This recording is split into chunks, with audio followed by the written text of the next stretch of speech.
Okey, bagaimana kiraan interest dan jumlah bayaran. So ini yang anda kena tahu trik dia. Okey. So contoh pelaksanaan. Okey, yang ni yang Maybank punya. Kalau Maybank punya hire purchase, nampak? Dia cakap apa? Defer only installment for 3 months plus tenure extension for 12 months. Maksudnya you bayar, you extend ataupun you tak bayar 3 bulan. So Maybank akan panjangkan you punya loan tenure tu selama 12 bulan. Okey. Option 2 pula, you defer bayaran bulanan untuk 6 bulan kan, plus company Maybank akan extend you punya bayaran tambah lagi 24 bulan.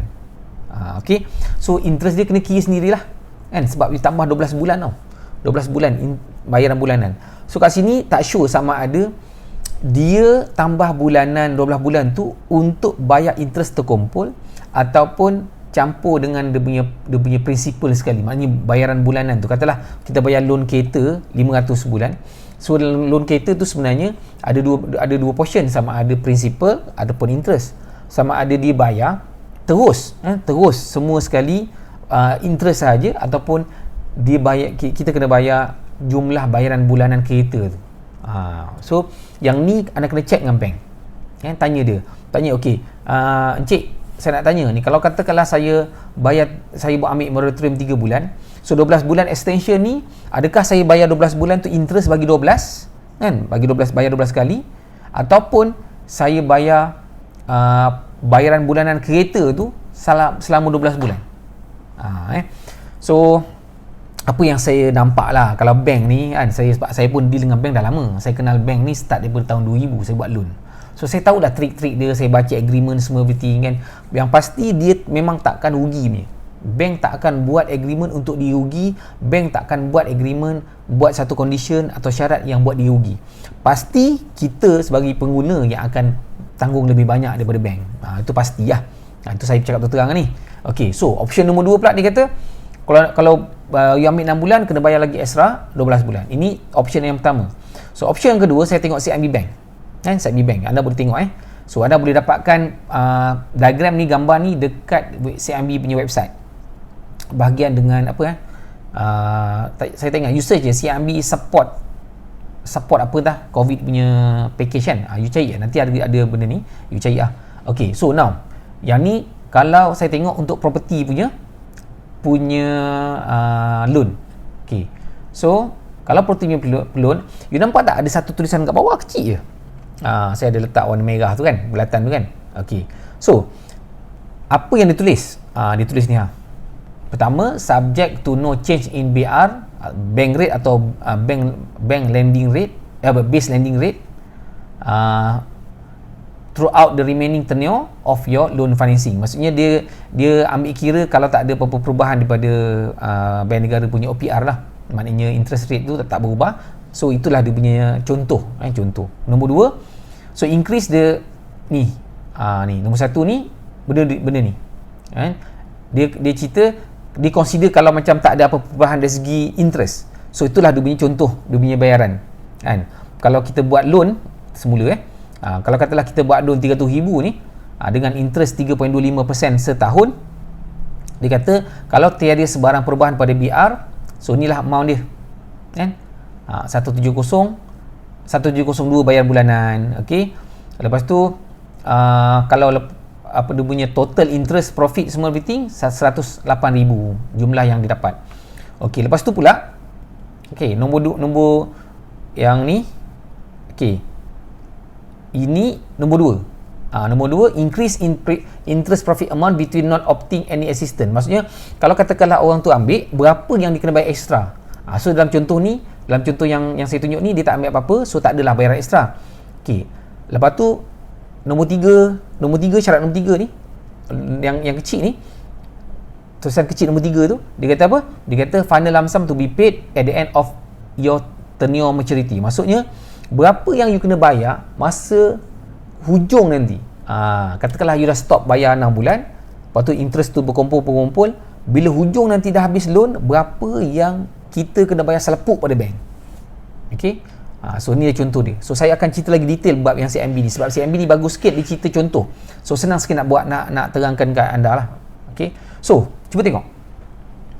So untuk contoh yang pertama untuk 6 bulan ni, walaupun bayaran bulanan tak dibayar, interest tetap dikenakan dan ia akan berganda dalam tempoh loan masa berjalan hinggalah loan tamat. So jangan ingat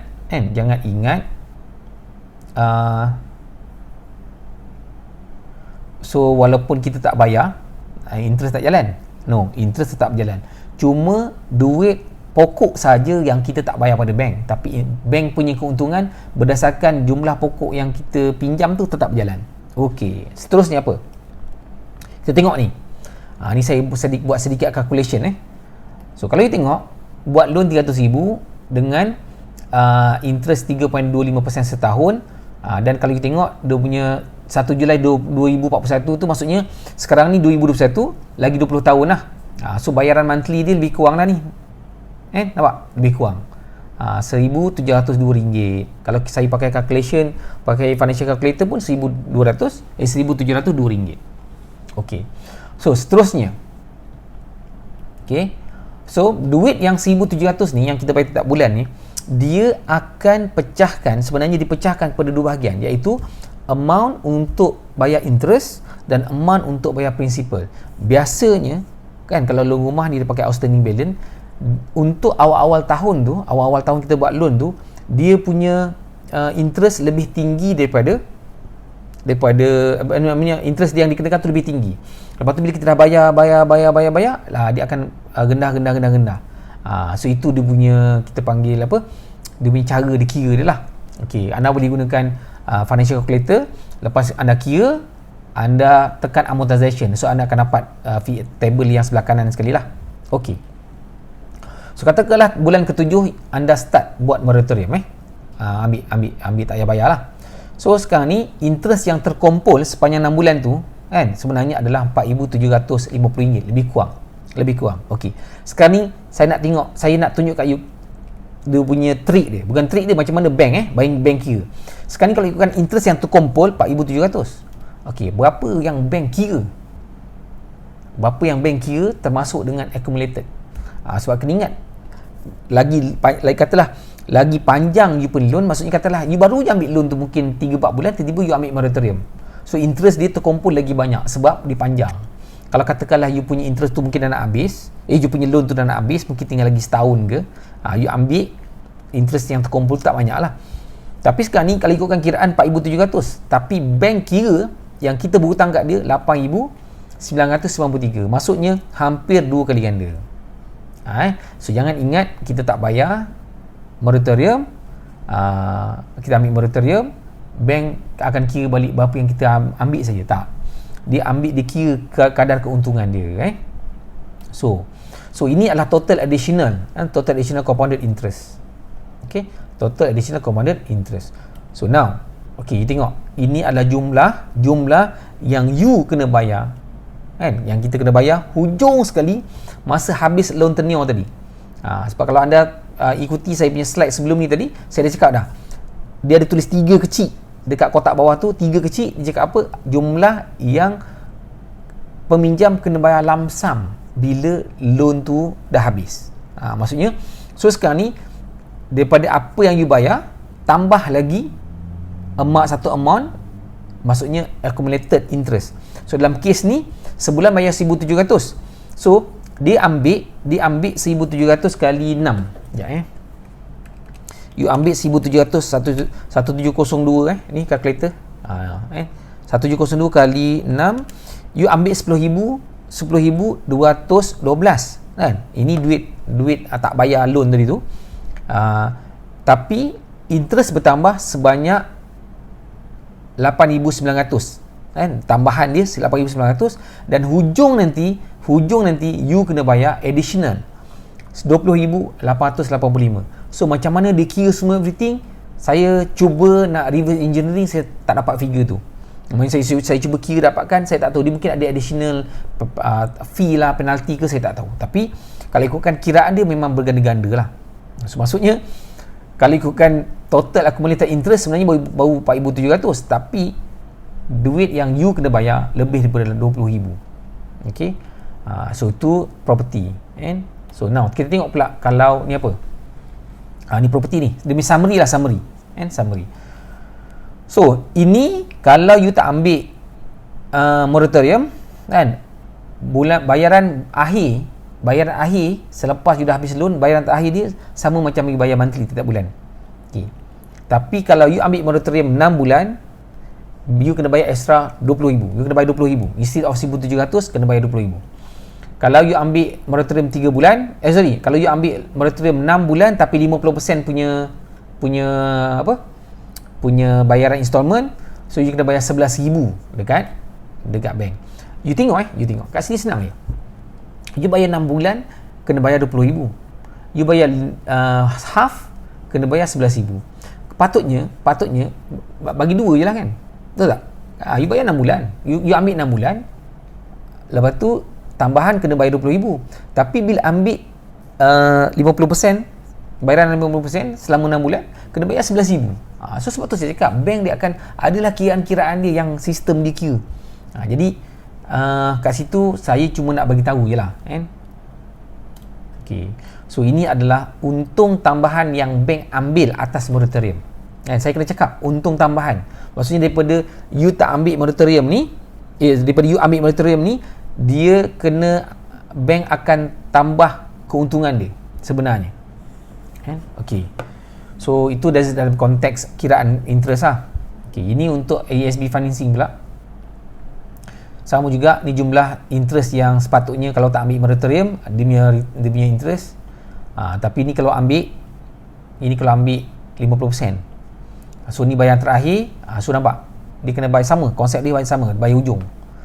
Ni pun sama juga. Bila ambil 50% return pula 50% bayaran bulanan selama 6 bulan, additional interest yang you kena bayar adalah RM2,012 untuk loan RM50,000 dengan 3.5% interest.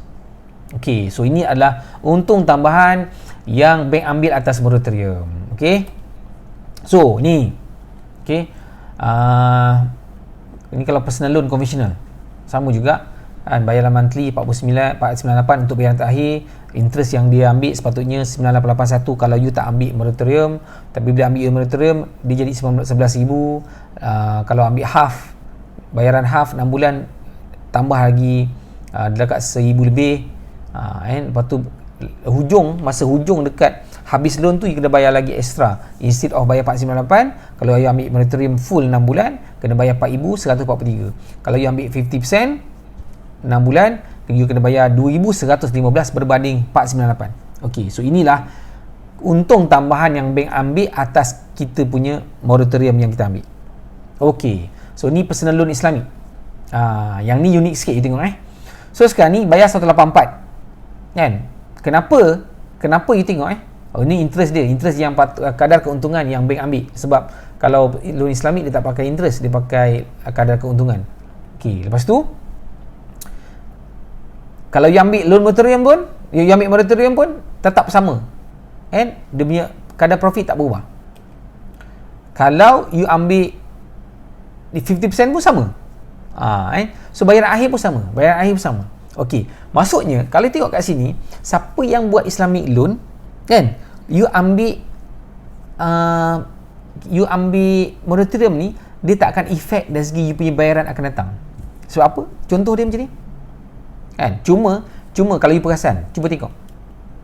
Okey, ni dia punya tiada untung tambahan atas bank ambil atas moratorium untuk pembiayaan Islamic. Sebab apa?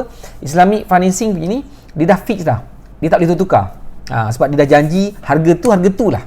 Sebab tu specialnya Islamic banking, Islamic punya skim. Tapi cuba you tengok, berapa interest dia, berapa kadar keuntungan yang bank ambil.